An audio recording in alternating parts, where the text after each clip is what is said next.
So I started watching Bleach. It's a pretty obscure anime, so you might not have heard about it before.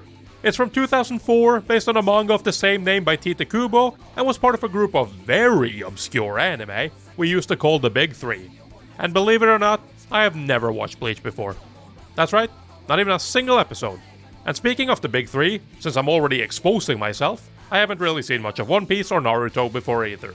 So since we're currently going through Bleach, at least the canon content of it, on the podcast, I figured I could also do some non-regular update videos on my thoughts on Bleach as we go through it.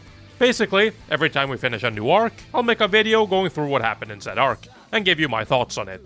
Do keep in mind though, this does not mean that we're going to be watching all of it, and like I said, these videos are going to come out at irregular times.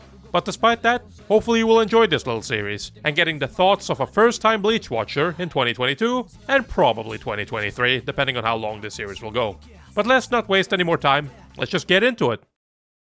So starting out, we're going to be talking about the first arc in Bleach, namely the Agent of the Shinigami, aka the Substitute. This is the introductory arc to the series and contains the first 20 episodes of Bleach, and aired in Japan between October 2004 and February 2005. In this arc, we are introduced to Kurosaki Ichigo, a 15-year-old teenager with an unwanted ability. He can see spirits. And because of his ability, he ends up being able to see Rukia Kuchiki, who is a Shinigami. Ichigo ends up interfering with Rukia, who is fighting a Hollow, and gets her injured. Due to this, Ichigo was given a portion of her Shinigami power to defeat the Hollow. Thinking that is the end of it, Ichigo was surprised to see Rukia show up at his school the next day, as a normal human. But Rukia isn't there for fun. She has lost her power when she transferred it to him, even though she only intended to give him a little bit of it. So until she can regain her power, she has to stay by Ichigo, and he has to take care of her job as a Shinigami and guide souls to the afterlife. This is basically just the introduction to the series, its world, at least a portion of it, as well as the Shinigami and the Hollows. Nothing too interesting is happening, and the show definitely feels like it's still holding its cards tight to its chest. But being that it's still early in the first arc, that makes sense. We don't really know too much of what is going on and where we're going from here, and it kind of feels like the show is heading into some sort of Monster of the Week shenanigans, but there are still more things to introduce later on in this arc. So carrying on from that introduction, we do in fact go around with Ichigo and Kuchiki as he now has to do her job. Not that he does so willingly, mind you. Ichigo isn't good enough of a person to just help people for no reason, though he's still a shonen protagonist, so he will not refuse to help people, or souls that are in danger. But after Ichigo has taken over Kuchiki's role as Shinigami, more and more Hollows start to appear. This is because Ichigo's spiritual powers are a lot stronger than expected.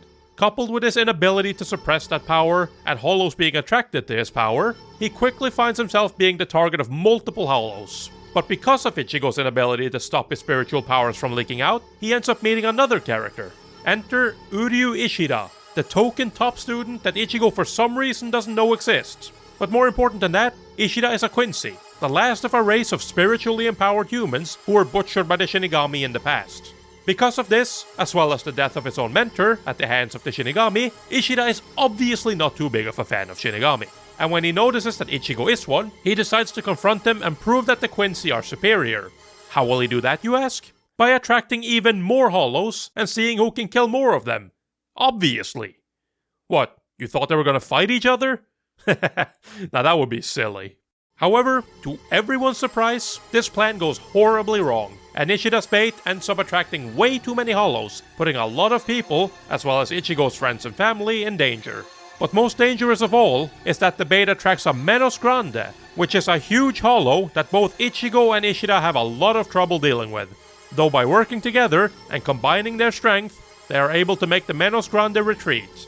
And while all of this is going on, two of Ichigo's friends, namely Yasutora Chad Sado and Orihime Inoue, are also attacked by Hollows and end up awakening their own spiritual powers. This for me is where the first arc really starts to go places. The beginning is fairly slow and quite forgettable, but through the introduction of the Quincy and new classes of Hollows, we can finally start to get a bit more of a grasp on things. The show no longer feels like it's just gonna be a Monster of the Week type of show, where Ichigo just goes around to save souls and complain the whole time. The show is starting to establish who are going to be important characters going forward, as well as introducing new types of Hollows. It still feels like the show is mostly going to be Shinigami versus Hollows, but with the introduction of Ishida and the exterminated Quincy, it also opens the door for potential other factors and enemies of the Shinigami to come out later. We also get some explanation for Chad being Chad, because that was definitely needed. I mean, just look at him. That ain't no teenager, and definitely not a normal human being. Anyways, let's keep going. As the arc moves along, the story starts setting up for the next arc. We see Ichigo, Rukia, Chad, Orihime, and Ishida all start to become closer friends. And the normal peaceful days feel like they will last forever. But Rukia is starting to realize that she can't stay. She is not human, and living in a human world for so long, without permission, has made her a wanted criminal in the Soul Society. Rukia realizes that it's just a matter of time before someone comes to get her, and decides to run away before Ichigo and his friends get involved.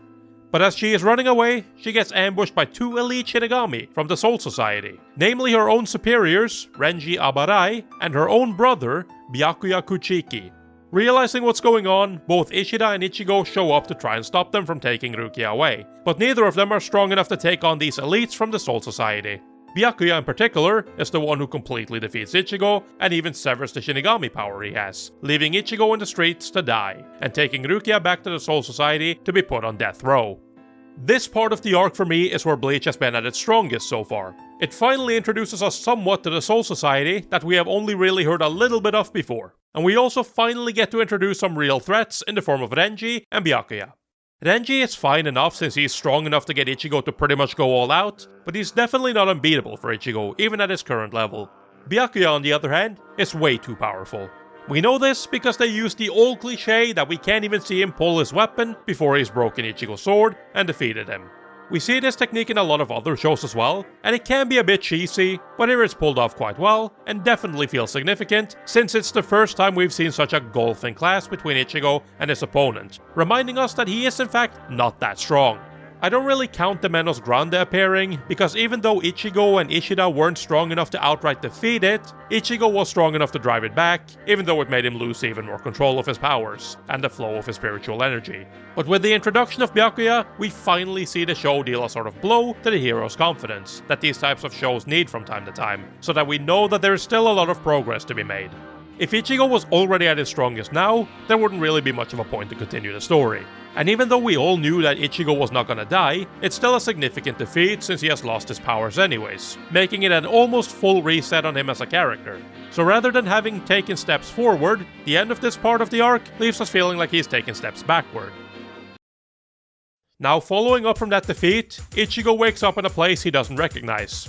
It's the shop of Kisuke Urahara, a mysterious shopkeeper who has helped Rukia a few times already. He saves Ichigo's life and explains the situation a bit to him, but Ichigo is still determined to save Rukia. However, in order to do that, he needs to regain his lost powers somehow.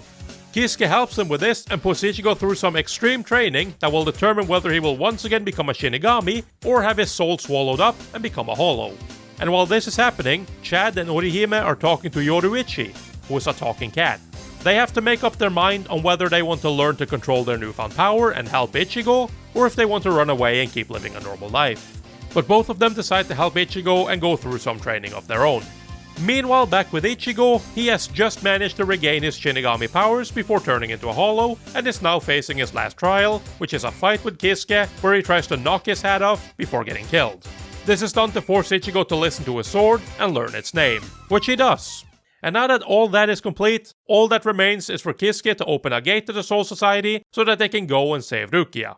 So after taking away Ichigo's powers and making us viewers feel like there's been a bit of a reset, we then immediately get back on the horse and get his powers back, as well as making some progress in him realizing that his Shinigami powers is more than just the ability to summon a sword. Not gonna lie, this feels like a bit of a whiplash. The training and regaining of powers goes by very fast, so it kind of dampens the severity of him having lost his powers to begin with. But it's far from the worst thing the show could do. Ichigo and the gang have been given a new goal, and we are about to set foot into unknown territory. Things are getting exciting, and it feels like the show is really starting to come into its own. Plus we are now set up decently for the next arc. But that wraps up the first arc of Bleach, the Agent of the Shinigami, an arc with some strengths and weaknesses, which I will get more into now. So overall, I have to say that I enjoyed the first arc of Bleach. It definitely managed to get me interested in the world and what is going on, though I have to say it didn't grab me right away. The start of the arc is quite slow in my opinion. We don't really know what is going on, and it isn't really clear where it wants to go from here. Introducing Ichigo and Rukia is fine, and letting us spend some time with them and some of the supporting cast isn't a bad idea, but it felt a bit like it didn't really know exactly what it wanted to do right away.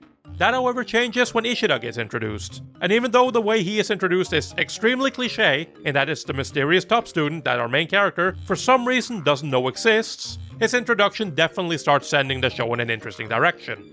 It gives Ichigo what at least seems like a rival, though their fight, if you can even call it that, is a bit roundabout, and I can't help but feel like there was a better way for them to sort that out. I'm not even talking about them being more reasonable, I just feel like it would make more sense for them to fight each other than compete in hollow killing. Either way, I digress. The introduction of Ishida definitely is when the show starts taking some important steps in helping us get a grip of what is happening. We're also finally getting some more insight into what exactly a hollow is, as well as the fact that there are more variants of hollows that are more dangerous than others. And from here, we enter the best episodes of this arc by far in my opinion, as well as what is the setup for the next arc. We are finally getting at least a cursory introduction to the Soul Society, and we are starting to see just how strong these fully fledged Shinigami actually are. We are also for the first time being introduced to a real threat in this show, in the form of Byakuya, since this is the first time we've seen Ichigo get completely destroyed. This whole part of the arc as well is where we really start to see a sort of progression. Things are moving forward, stuff is changing radically. We are about to leave the comfort of what we know and embark on an adventure into the unknown with only a single mission: to save Rukia from getting executed. Some bullshit included, like the mandatory 2-week wait before an execution can take place, but whatever. In reality, we know it would actually take years. But things are finally getting exciting, and even though the whole part of Ichigo training and getting his powers back feel a bit weird since it's pretty much over right away, it at least doesn't take up a lot of time. But anyways, my overall thoughts on Bleach's first arc, The Agent of the Shinigami, is that it's a pretty good start. The first half-ish is definitely the weakest part of it, but after that, it feels like things are finally starting to move, and we are getting some significant development. I'm satisfied with what I've seen so far, and will for sure be moving on to the next arc, which is the Soul Society, the Sneak Entry arc, which comprises episodes 21 to 41. And if you want to know when we're going to be watching that, as well as share my unscripted thoughts on Bleach, don't forget to check out the Red Leaf Retrocast podcast, where we talk about retro anime that is 15 years or older. A new episode of that comes out roughly every 2 weeks. Alright, so those were my thoughts on the first arc of Bleach. Damn, it feels weird to watch this show in 2022. But it's also nice to take a look back at a big show that I never got into due to not being interested in anime at that time. And the reason why I didn't start watching it later was simply because I didn't feel like watching something with 300 plus episodes. I was more content watching shorter stuff, so that I could experience more different types of stories. But anyways, I hope you've enjoyed this video. If you did, don't forget to leave a like, as well as letting me know in the comments if you want to hear more of my thoughts on Bleach, and if you like this arc by arc breakdown. And of course, if you want to watch more anime related videos from me, don't forget to subscribe, so that you will know when I upload again, because we all know that I can't be trusted with upload schedules. And if you want to catch me stream, you can find a link to my Twitch stream in the description. Peace!